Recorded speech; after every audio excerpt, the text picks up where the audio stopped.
Olá pessoal, sou Heleno Fortes, educador físico, treinador de corrida, corredor amador, e hoje, dando sequência aí nas nossas aulas, eu vou falar sobre as zonas de treinamento, né? Depois que você teve o ponto de partida, fez um teste prático e aí você achou suas zonas de treino, você entra para a prática, para começar a aplicar isso, né, no seu ciclo de treino. Então, quais seriam essas zonas de treino?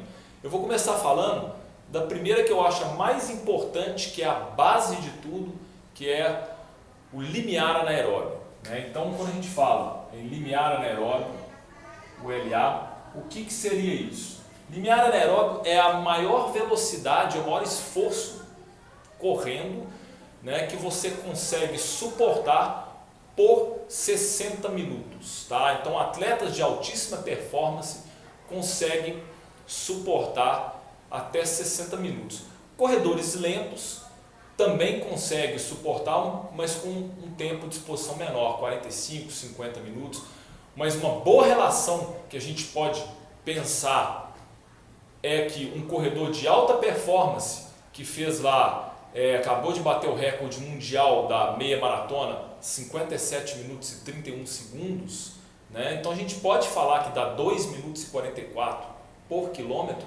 A gente pode falar que esse corredor, o limiar anaeróbio dele, é em torno disso. Por quê? Porque ele fez o maior esforço dele e gastou praticamente 1 hora.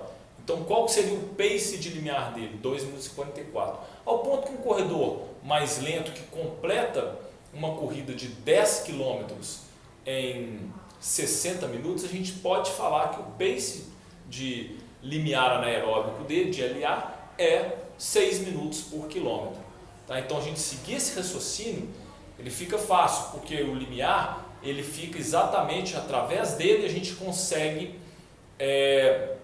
manipular, dimensionar o resto das outras zonas, o que é abaixo dele e o que vai ser acima dele, que vai ser a zona já de VO2 máximo e série de repetição. Tá? Então, lembrando aí, vamos pensar agora uma aplicação prática do limiar anaeróbio. Então, se a gente tem ali 60 minutos que a gente pode utilizar, né? Só que num treinamento, se a gente pensa nos atletas de elite que fazem 21 km por hora, em 1 hora, a gente não vai colocar eles no treinamento para fazer 21, senão você está colocando ele mesmo no esforço numa competição. Daí que muitas vezes atletas de elite chegam a treinar 45 de limiar, eles utilizam da estratégia do limiar fracionado, que são blocos com pausas incompletas, que também os atletas amadores devem utilizar, e também do limiar contínuo. Então vamos pensar nas duas sessões que a gente pode trabalhar, as duas formas que a gente pode trabalhar o limiar. Então seria o limiar contínuo e o limiar fracionado. Tá? O limiar contínuo, como que a gente vai? É contínuo, você faz um aquecimento, 10, 15 minutos, algumas acelerações, tá? É aquele trote inicial para aquecer, e aí você vai trabalhar 25, 30 minutos, 35, 40 minutos, 45, 50, de forma contínua.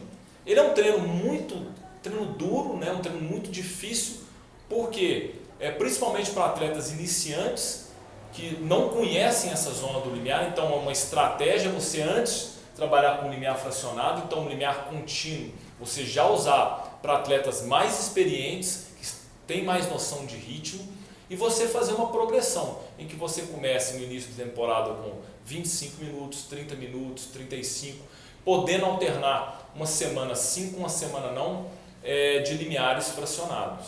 Tá? Mas no limiar contínuo, qual que é a grande vantagem dele? Que você trabalha concentração, você trabalha noção de ritmo, o atleta trabalha a questão da paciência, o autoconhecimento, ele tem uma melhor tolerância à dor, a desconforto, ele melhora a autoconfiança dele em trabalhar de forma contínua, a positividade, porque você imaginar que você ficar ali 40 minutos correndo de forma contínua é bem desconfortável, né, nessa intensidade do limiar. E também você retrata muito mais a realidade da prova, de uma competição, porque uma competição ela não é, você não tem pausa na competição, a competição ela é de forma contínua. Por outro lado, o limiar fracionado, você trabalha blocos. Então, pensando, se no contínuo você vai trabalhar, vamos colocar 10 quilômetros contínuo, no fracionado você pode trabalhar 10 vezes 1000 metros. Com qual pausa? Uma pausa que seja uma pausa incompleta, né, um intervalo, por exemplo, de 60 segundos. Uma estratégia é, nesse limiar fracionado, você começar uma semana com 60 segundos, na semana seguinte você diminuir para 45, depois na semana 3 para 30 segundos. E aí você mexer, que a gente chama de densidade do treinamento, tá? Que ao invés de você fazer 10 de 1000, você pode subir para 5 de 2 km. Aí você volta com uma pausa um pouco maior e vai diminuindo a pausa. E são estratégias de treinamento, né? Qual que é a grande vantagem que tem do limiar fracionado? Você diminui o estresse mental do treino contínuo. Então, é bem interessante você usar isso para atletas que estão em início de temporada, que estão fora de forma, fora de ritmo. Então você coloca eles para na pista, ou na esteira, ou numa praça, ou num quarteirão, onde você tem um local medido certo, ele vai fazer uma volta, vai descansar 45 segundos, 1 minuto, e depois sai de novo. Lembrando que isso não é um treino de tiro, isso não é um treino de intensidade alta. A proposta do limiar é você estressar o seu metabolismo aeróbio, não é você entrar em fadiga, não é você entrar naquela zona em que você vai começar a acumular lactato. No limiar anaeróbio, lembra, a parte fisiológica dele é o momento em que você tem maior produção e remoção ao mesmo tempo. Então, de certa forma, você está sujando a sua musculatura, mas está conseguindo remover, tá, essa sujeira, que seria esse ácido lático que está sendo produzido devido às contrações musculares mais intensas. Ok? Então, é o treinamento mais importante, tá, que eu acho dentro do treinamento de endurance para todos os atletas, todas as modalidades que trabalham com endurance, ciclismo, corrida, natação, provas longas que vão aí na corrida, desde os 3.000 metros até os 42 e até a ultramaratona.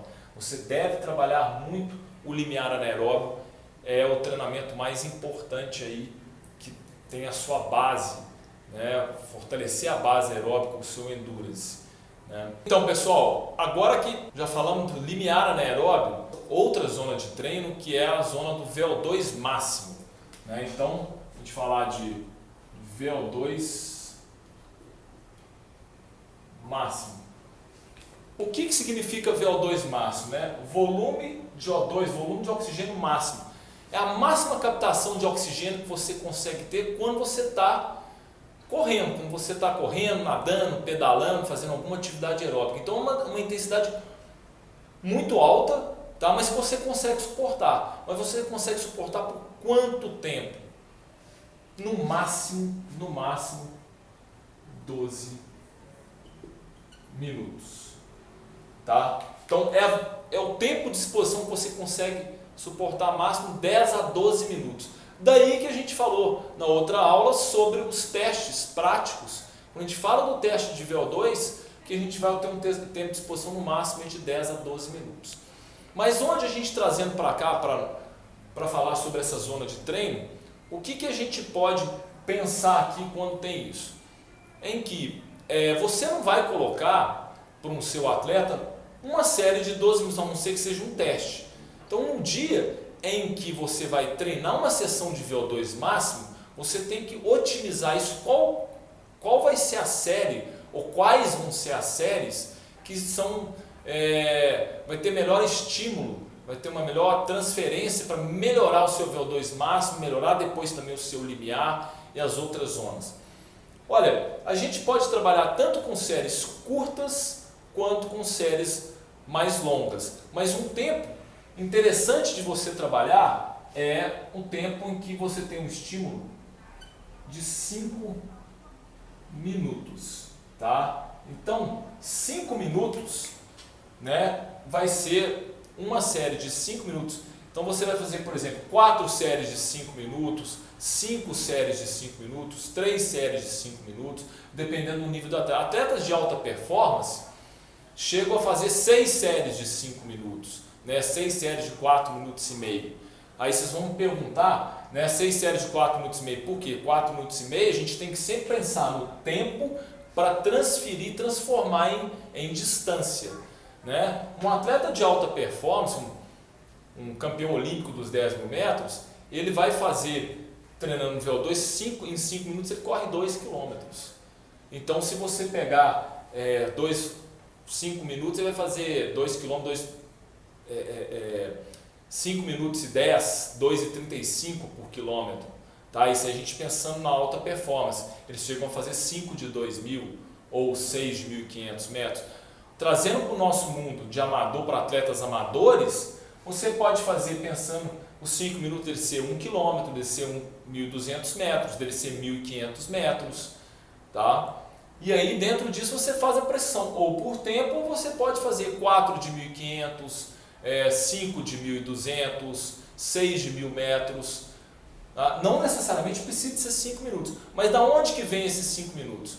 Porque olha só, de acordo ali com o slide, vocês podem ver nesse gráfico que está mostrando, em que você demora até 2 minutos para você atingir a intensidade do VO2 máximo. Então se você tem um estímulo de 5 minutos, você demora 2 minutos para atingir o VO2 máximo, você depois tem 3 minutos em que você fica dentro da zona do VO2 máximo. Daí a importância que tem desse estímulo ser mais longo, um estímulo de 5 minutos. Então, a gente tem que levar isso em consideração. Helena, então eu só vou poder trabalhar com a série mais longa. Não. Se você fizer com séries mais curtas também, com pausas incompletas, aí você vai ver que depois da segunda, terceira repetição, né, você já chegou, como a pausa está incompleta, você já não está mais, voltou mais para um percentual tão baixo do VO2. Você deu a pausa, por exemplo, de 1 minuto, 45 segundos, 1 minuto, como está mostrando nesse gráfico aí agora. O gráfico mostra que depois da segunda, terceira pausa, você já entra com 98%, 95% e você já atinge o 100% na metade do tempo de exposição, mesmo sendo um tempo de exposição curto. Então você vê que o gráfico ele muda de perfil, mas você consegue trabalhar dessa forma.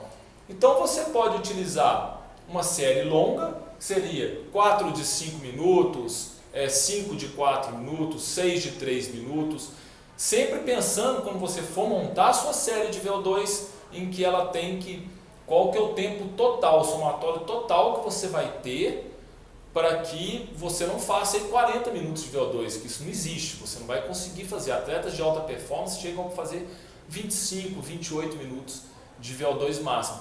Para atletas amadores, de 15 a 18, 20 minutos, é um volume excelente, atletas amadores bem condicionados. E atletas iniciantes, talvez 10, 8, 10 minutos, né, 6 minutos, vai depender muito do nível do seu atleta. Então, observando de novo, nos dois gráficos, o primeiro gráfico em que mostra o tempo para 5 minutos de estímulo, vocês veem que demora 2 minutos para a gente chegar no VO2, tá? Os outros 3 minutos permanecendo na zona. E o segundo gráfico que a gente vê aí, que é o tempo em que você começa com estímulos menores, por exemplo, com séries de 400, séries de 300, então você vai fazer 10 de 400, 12 de 400 ou 15 de 300 metros e com pausas incompletas, pausas de 45 segundos, 1 minuto, 30 segundos. Isso vai depender muito do que você quer naquela sessão de treino. Lembrando que uma distância menor você consegue correr mais rápido, mas se você correr muito acima do seu VO2 máximo, você não vai conseguir fazer aquele volume adequado para aquela série. Por quê? Porque você vai ter uma acidose metabólica mais alta e você não vai conseguir o seu desempenho depois de 2/3 metade ou 2/3 do volume de treino, vai começar a cair muito, você vai ter que interromper por fadiga.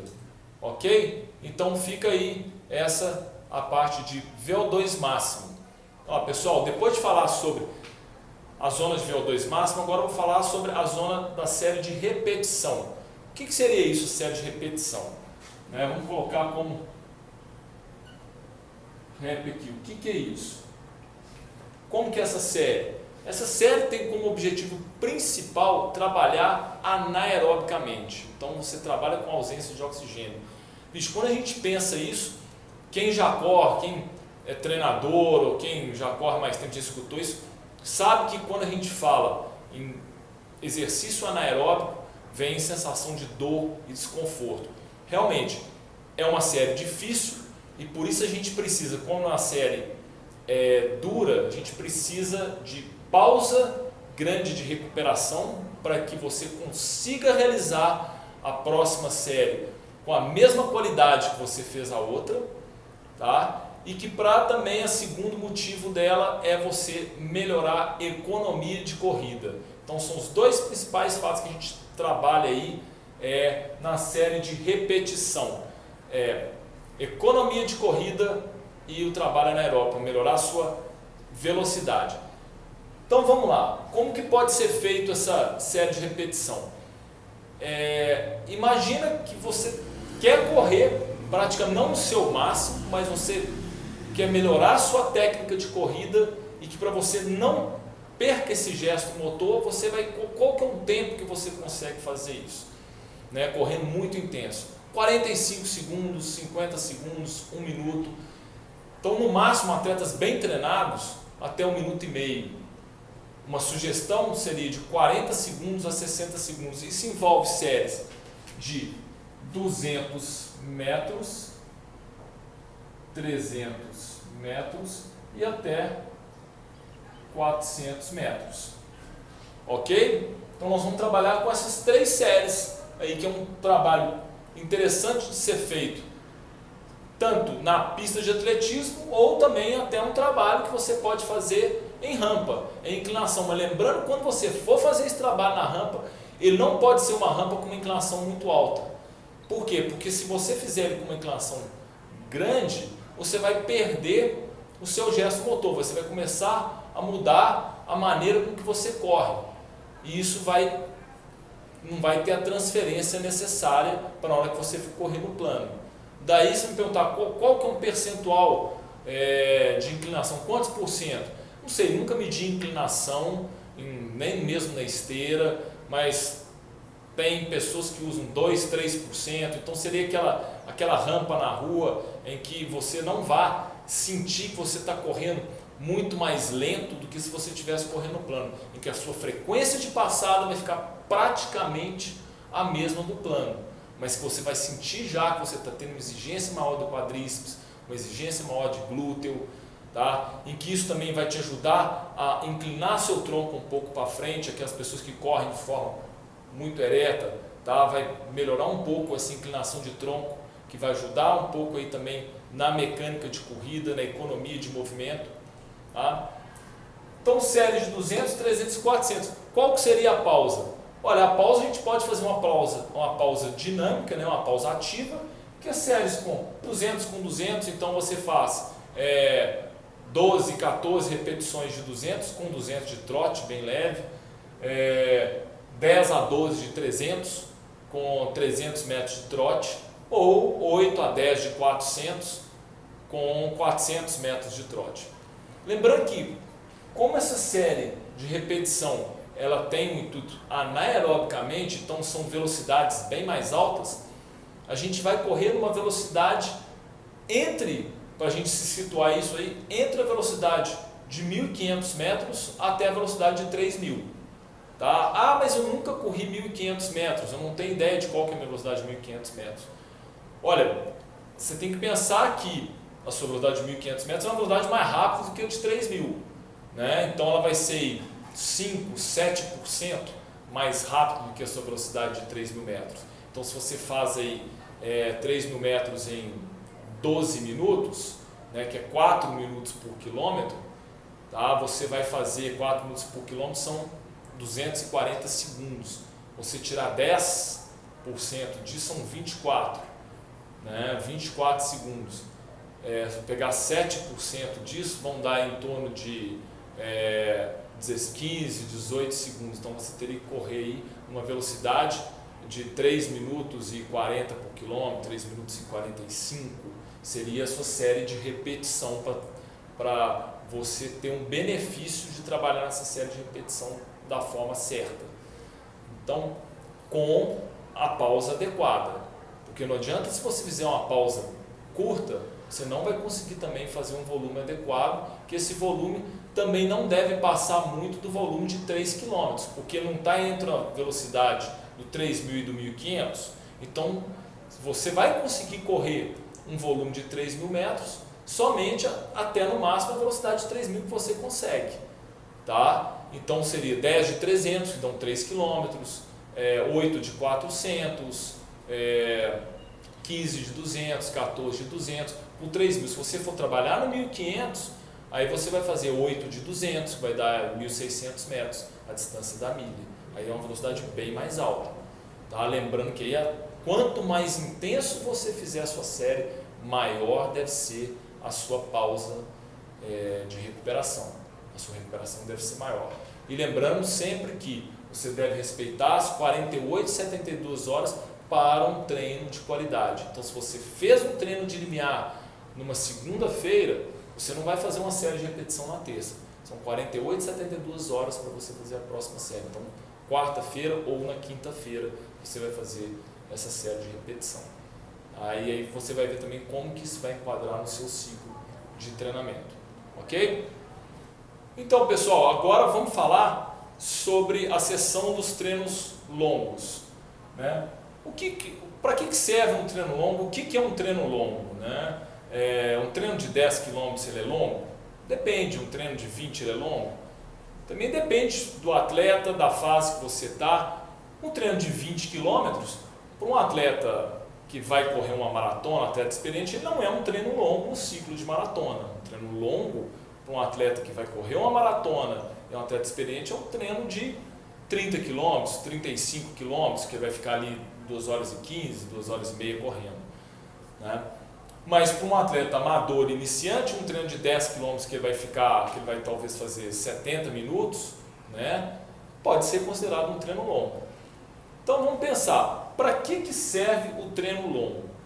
Né? Serve para várias coisas, mas um dos principais objetivos que a gente quer alcançar no treino longo é você melhorar o seu metabolismo oxidativo, melhorar o metabolismo lipídico, melhorar o metabolismo de gorduras, você melhorar a utilização de gordura durante o exercício, tá? Então a gente sabe que nosso motor, né, nosso corpo, ele é um motor flex. Então a gente utiliza no exercício, a gente pode utilizar carboidrato, proteína e gordura. Lembrando que o carboidrato ele é a moeda preciosa, né? Sem carboidrato a gente não consegue ter desempenho no endurance em provas menores, em provas de 3.000 metros, em provas de 5.000, em provas de meia maratona e até em provas de maratona. O substrato energético principal para os atletas mais rápidos são os carboidratos, né, que são armazenados na forma de glicogênio muscular e glicogênio no fígado, glicogênio hepático. Mas a gordura tem um importante papel aí, que é justamente quando nos treinos longos a gente melhora, que a gente faz em treinos de 90 minutos, treinos de 100 minutos, treinos de 2 horas, 2 horas e meia, você melhora a utilização de gordura como fonte de energia, porque normalmente esses treinos longos eles são feitos abaixo do limiar anaeróbio. A gente sabe que o treino no limiar anaeróbio, você tem o substrato energético principal, é o glicogênio muscular. Já no treino longo abaixo do limiar, você vai usar glicogênio, mas você vai usar a via de gordura também. O que isso é importante? É importante porque numa maratona todo mundo, né, já escutou a teoria da barreira dos 30 km, dos 25, dos 35. Você diminui as chances dessa barreira, né, desse urso te pegar no quilômetro 30, 32, se você está bem treinado, se você está com um volume adequado de treino, se você está bem treinado aerobicamente, você consegue utilizar melhor sua via de gordura, porque aí você vai poupar a sua via de glicogênio. Porque quando você começar a correr, você vai acionar a sua via de glicogênio no início de uma maratona, no início de uma prova de meia, mas você também, a sua via de gordura está sendo acionada. E aí você consegue poupar o seu carboidrato e com isso você não tem queda de desempenho, tanta queda de desempenho no terço final da maratona, no terço final da meia maratona, que acontece com vários atletas. Mas nada disso adianta também se você não tem uma boa estratégia de prova, uma boa estratégia de treino que te permita saber qual o ritmo certo, o ritmo adequado que você deve fazer numa prova ou num treino para que você otimize isso. Então você vê vários atletas de elite correndo muito próximo ao limiar anaeróbico, porque eles estão descansados no dia da prova, no dia da maratona, e a reserva de glicogênio muscular ela é finita, ela acaba. Então se você correr na sua intensidade de limiar anaeróbico, você vai acabar com essa reserva até em 80, 90 minutos. Daí o que acontece de muitos atletas perderem rendimento no quilômetro 28, no quilômetro 30 e abandonarem a prova, atletas de elite. E atletas amadores também, por erro de estratégia de ritmo, né? A questão particular aí de a parte nutricional também, de ingestão de gel, isso não vou entrar em detalhe, mas isso não vai fazer com que você mantenha a sua reserva de glicogênio alto. Porque o glicogênio, a forma que você mantém e aumenta a sua reserva é com treinamento e com os dias anteriores, com um descanso adequado e com o aumento do consumo aí de carboidrato pré-exercício, pré-prova, nos dias que antecedem uma prova longa. Tem duas formas de a gente fazer treino longo que eu acho interessante. Uma é o longo contínuo, né? Longo.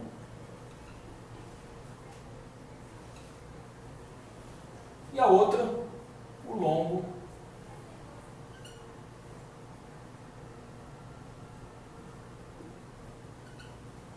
longo progressivo, tá? Então, a gente tem o longo contínuo e o longo progressivo.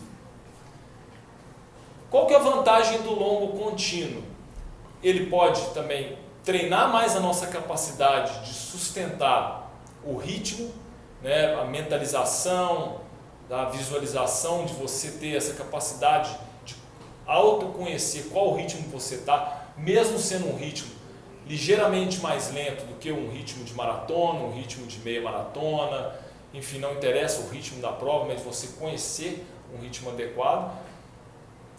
E o ritmo progressivo, ele é interessante porque muitas vezes, ou na maioria das vezes, o ritmo, se você fizer sair para um pace, você tem uma estratégia de manter um pace constante, mas muitas vezes, na maioria das vezes, esse pace ele é constante, mas o esforço ele é progressivo. Então daí, quando a gente tem estratégia de fazer o longo progressivo, você vai, principalmente no final, no terço final do seu treino longo, em que você já vai estar sob estágio de cansaço, já tem uma fadiga instalada, você conseguir correr mais forte naquele final, você vai mostrar para o seu corpo e para a sua cabeça que você consegue, tá? Mesmo cansado, você consegue suportar uma carga mais alta, que é o que acontece. A gente pensar numa meia maratona, dividir ela em 3 blocos de 7 km, você não corre o primeiro bloco de 7 igual você vai correr o último bloco de 7, mesmo estando em velocidade constante. O último bloco de 7 ele vai ser mais difícil do que o primeiro bloco de 7. Se você colocar, eu quero correr a 5 minutos por quilômetro, a gente sabe que os últimos 7, 5 quilômetros, você vai ter que fazer mais força para manter aquele ritmo do início. É claro, por causa do cansaço, por causa vai perdendo líquido, suas reservas de glicogênio vão baixando, então isso tudo você vai ter que aprender a lidar com isso. Então você treina a parte física e a parte emocional também no longo progressivo. E quando que a gente pode fazer ele? A sugestão é de alternar, você não fizer toda semana e depende também como foi feita a sua semana, o seu treino de limiar, VO2 ou série de repetição, como que você manipulou, como você fez o planejamento do seu ciclo. Daí que a importância de você saber planejar o seu ciclo todo. Não é só uma semana, é que você tem que entender o que você fez na semana antes desse longo progressivo, o que você quer, o objetivo na semana seguinte, você tem que visualizar as semanas futuras. Então, pessoal, agora eu vou falar sobre uma sessão de treino, né, sobre duas sessões de treino, elas são parecidas, mas são diferentes, que é a sessão de rodagem e a sessão de regenerativo. Então vamos entender bem, são sessões fáceis, confortáveis, mas não têm a mesma proposta de treino e não são feitas da mesma forma e na mesma época. A rodagem, né, a corrida fácil, que a gente pode colocar aí, praticamente ela deve fazer parte de 70% a 75% do volume total dos atletas de elite. Então, maratonistas aí que correm 200 km por semana, possivelmente fazem em torno de 140, 150 km, 140 km de rodagem, fazem 2 turnos, né? Uma rodagem, aquela corrida fácil, em que eles têm algum tipo de adaptação, tem uma adaptação aeróbica, né? Mas que não chegam, são corridas abaixo do limiar anaeróbico, abaixo de ritmo de prova, né? Então são corridas mais lentas do que o ritmo de maratona, o ritmo de meia, e aí vai, se são mais lentas que o ritmo de maratona e de meia, são mais lentos também do que 5K e 10K, obviamente. Tá? Mas são corridas que vão durar aí na faixa de 45, 60 até 70 minutos, muitas vezes 80 minutos, dependendo do nível do atleta. Tá? Normalmente elas são usadas no dia seguinte de um treino de limiar, ou no dia seguinte de um treino de VO2, ou no dia anterior a um treino de VO2, um treino de limiar, ou um treino de ritmo de prova. Então, se você faz um treino de limiar numa terça-feira, você pode fazer uma rodagem na segunda ou numa quarta, fazer um treino de VO2 na quinta e um treino de rodagem na sexta. Você tem dentro da sua programação, você vai correr todo dia. Qual que seria esse volume? Igual eu falei, de 45 a 60 minutos, e aí você transfere o seu pace de rodagem, se é 5 minutos por quilômetro, em 1 hora você vai correr 12 quilômetros. E sempre pensando em tempo de exposição e depois transfere isso na prescrição para quilometragem. Porque se você é um atleta, imagine que o Kipchoge, por exemplo, a rodagem dele é em torno de 3 minutos e 40, 3 minutos e 50 por quilômetro, 4 minutos. Né? Se ele corre fazer uma rodagem que para ele é lenta de 4 minutos por quilômetro, em 1 hora ele fez 15 quilômetros. Em 1 hora e 10 ele fez 17 quilômetros. Tá? Isso ele rodando uma rodagem lenta, porque a gente tem que pensar que ele corre uma maratona em 2 minutos e 50, 2 minutos e 55. Tá? Então na média é isso. Então a gente pensa num percentual, quando a gente vai dimensionar essa rodagem, ela vai ser em torno aí de 20%, 25% do seu pace de 5 km, seu pace de 5 km, o seu pace mais forte. E comparando rodagem com o regenerativo, tá? O treino regenerativo, ele serve para quê? Ele serve para regenerar, ele é um descanso ativo, tá? Então eu vejo para atletas amadores, não tem necessidade de um atleta que faz 4 sessões de treino de semana e descansa as outras 3, tem 3 dias de descanso, ele usar treino de regenerativo. Não faz sentido um atleta que corre 5 vezes por semana ter treino regenerativo, ele já tem 2 dias de descanso, ele já fica 2 dias sem correr. Mesmo um atleta que faz 6 vezes por semana. Agora um atleta que treina 7 vezes por semana, né, treina todos os dias e ainda assim, dentro disso aí tem mais 2 sessões, faz 9 sessões por semana, ele pode ter um treino regenerativo quando? Depois de um treino muito exaustivo. Né? Depois de um treino muito exaustivo, igual ele fez no sábado, um treino longo de 30 km treinando para maratona, esse treino foi um treino progressivo, por exemplo, 3 blocos de 10, no domingo ele pode ir fazer 40, 45 minutos de treino regenerativo. Qual que é a intensidade desse treino regenerativo? É uma intensidade muito baixa.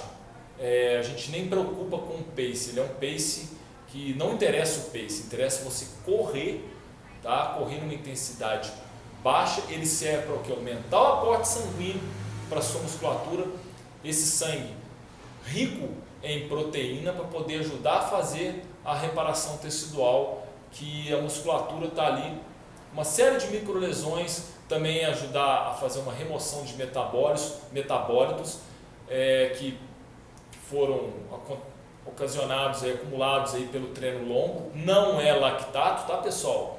Não, no treino longo, no dia seguinte de um treino intenso, se você fez tiro de 1000 no sábado, não vai fazer um regenerativo no domingo para eliminar o ácido lático. Esse ácido lático ele já foi eliminado com 2 horas da sua musculatura. Tá? Você andando, trotando, ou você mesmo em repouso, já foi eliminado. O dia seguinte, o regenerativo é para aumentar o aporte sanguíneo e funciona como uma massagem, aumentar o aporte sanguíneo e levar sangue com proteína, sangue rico em nutrientes para ajudar a fazer a reparação tecidual. Essa é a função do treino regenerativo. Então, comparação regenerativo com rodagem, a comparação principal. O regenerativo ele não tem ritmo, é um ritmo lento, é para recuperar. O treino de rodagem ele já tem um ritmo definido a ser feito, tá? Então ele é um treino que você tem ganho de performance aeróbica. O regenerativo não, ele tem como finalidade recuperar a sua parte muscular, toda a sua parte metabólica. Ok? Obrigado aí.